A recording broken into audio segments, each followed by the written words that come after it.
This Equipment World video is brought to you by Chevron Delo 600 ADF Ultra Low Ash Diesel Engine Oil. It's time to kick some ash. Hi everyone, welcome back to Equipment World. You're watching The Dirt. I'm your host Brian, and today we're going to talk about a sweet little machine that I actually sold, but I never got to see one in person. We're talking about the Mauldin Maintainer, and if you've never seen one of these machines, they are awesome. We're talking about a little miniature grader that can also run skid steer attachments, that can also dump into a full-size dump truck. It can do it all. This little machine can do it all. It's almost the perfect machine for small to mid-sized paving contractors. But before we get into that, I want to take a second to tell you about the sponsor of this video, Chevron Lubricants. Protecting your diesel engine and its exhaust aftertreatment system has traditionally been seen as an either-or proposition when it comes to choosing the engine oil that's going to protect your system. And that's exactly why Chevron spent more than a decade of R&D work developing a no-compromise formulation. Now, I don't have to tell you why a clogged DPF is bad news, but here's the real kick in the pants. 90% of that ash clogging up your DPF and then upping your fuel and maintenance costs, it comes from your engine oil. You might be thinking, why don't they make an engine oil with less ash in it then? You'll be happy to learn that Chevron agrees with you. They've developed a new ultra-low ash diesel engine oil that is specifically designed to combat DPF ash clogging. Delo 600 ADF with OmniMax technology cuts sulfate ash by 60%, radically reducing the rate of DPF clogging and extending the DPF service life by 2.5 times. Before you had to choose between protecting your engine or your aftertreatment system. Now you don't. Delo 600 ADF with OmniMax technology. It's time to kick some ash. Well, Brandon, thank you so much for being on The Dirt today. I appreciate your time. Hey, no problem. Thanks for having me. The Maintainer, from what I recall, the Maintainer was actually kind of pulled off of the market for a bit while you guys kind of retooled and revamped. First of all, is that true? And if it is true, what did you guys kind of change on the new iteration of the Maintainer? So it transitioned from the 413 to the 415 in about 2019, and it kind of lined up with our Tier 4 transition. So we took it down for a Tier 4 upgrade on the engine, and then kind of went wild with all the other stuff. And a couple things we added in was the solid axles underneath it. The previous 413 model was kind of limited traction wise, so having a all-time limited slip front and rear powered axle was a great improvement for us on that machine, and also gave us the four-wheel steer capabilities. We also added in the 413 had maintainer and grader controls, all manual valves. So it looked like the piano keys, or you had 9 different handles all beside you doing each function. So on the 415, we switched to a single joystick control for all the implements. So it really cleaned up the whole cab experience there. Now, I will say, from talking to the old school blade hands that run the full-size machines, everyone, when Cat went to the 2 joysticks, oh my goodness, they were not happy about that. Have you had much pushback from the old Maintainer crowd about going to the single joystick over the traditional piano keys? We really haven't had that at all, and honestly, it's kind of opened up more on the other end of the market.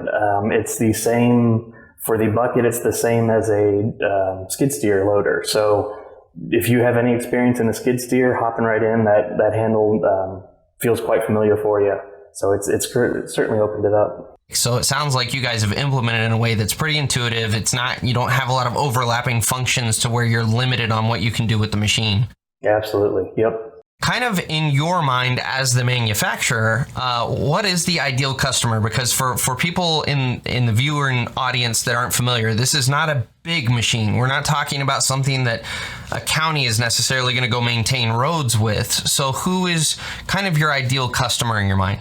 It's interesting for us. We kind of have a couple. We actually have the unit. Our main line is commercial asphalt paving. So we got the product, and it kind of perfectly marries in with them, because they'll do a little bit of site prep to driveways and small parking lots. And so the compactness of the four-wheel with the blade allows you to really get around in tight parking lots. And then the front and the rear are hydraulic quick attachments. So anything else you'd have on the job, a broom, a mill, anything else, this is your little Swiss Army knife to kind of do any little odd job on the site. It works well for a lot of people, and some counties can have it to maintain county stuff, and it works well in rental. It can do all kinds of different little jobs, so lots of people find little uses for it. Now, I was not aware. I guess I had never really paid attention. You guys have a quick connector or a quick coupler on the back of the machine as well as on the front? Yeah, full hydraulic capabilities front and rear. The one of the most common things on the back is a vibratory drum. So if you needed to, roll some asphalt. Roll as you go? Yep, absolutely. So is that a skid plate adapter on the front and the rear, or do you have kind of a proprietary coupler for the machine? Nope, standard skid plate quick attach. So any attachment out there will latch right into it. And so that actually plays right into my next question. What sort of attachments are you typically seeing guys run on these machines? Because knowing that it has a universal skid plate on it, you could run anything as long as you have the flow. But really, what are the common ones you see? The most common ones would be the broom, four-way buckets, small milling cold planer attachments. But with the 415 upgrade, we have high flow capability on the attachment, so kind of the sky's the limit. So are you seeing guys that are actually running mills and stuff on these machines? Yep. Interesting. So what kind of flow do you put out?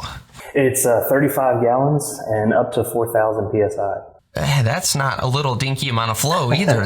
You're up there with a skid steer at that point. So let me ask you this. I know as the manufacturer, you're absolutely going to say, Bryan, there's no need for any other machine on the job. But realistically, when you see these machines implemented with a paving crew, is it truly able to replace a skid steer, or is it more of a complement to the skid steer that's on site? A mix of both. The real handy thing about it is that if you had to have a broom, a skid steer, and a small grader on the site, instead of hauling all three pieces of equipment out, just this one machine, one and done. So it's not going to replace your full grader. So it kind of just fits in all between of all these things and can really help out. Kind of stating the obvious a little bit, but I'm sure there are features that even I've missed through all the specs, and a prime example is that rear coupler. What really sets the maintainer apart? How is this machine truly different outside of the fact that it's got a bucket on the front of it? Just that it is so capable with lots of little small jobs. Compared to your six-wheel graders, they don't have a bucket on it for cleaning up material at the end of a pass. So it really is a Swiss Army knife that can do lots of little jobs. And just out of curiosity, what's the lift capacity on the front bucket there? So the front broom was designed to hold 1 ton, and it will clear 10-foot dump truck sides. So you can use this machine and actually dump straight into a triaxle dump truck, and then turn right back around and start grading, and then throw on the mini mill and do some milling. Yep. That's awesome. Well, thank you, Brandon. I appreciate it. This has been really informational. Oh, no problem. Happy to be on and let you know. Well, thank you again to Brandon for shedding a little light on this machine. Like I said, if you have not seen one of these before, they are slick. They can do some really, really awesome stuff. And I love when the industry comes out with a machine that's just different than everybody else. And this is one of those machines that's just different than everybody else's. It's not a different spin on something. It's just its own new type of machine.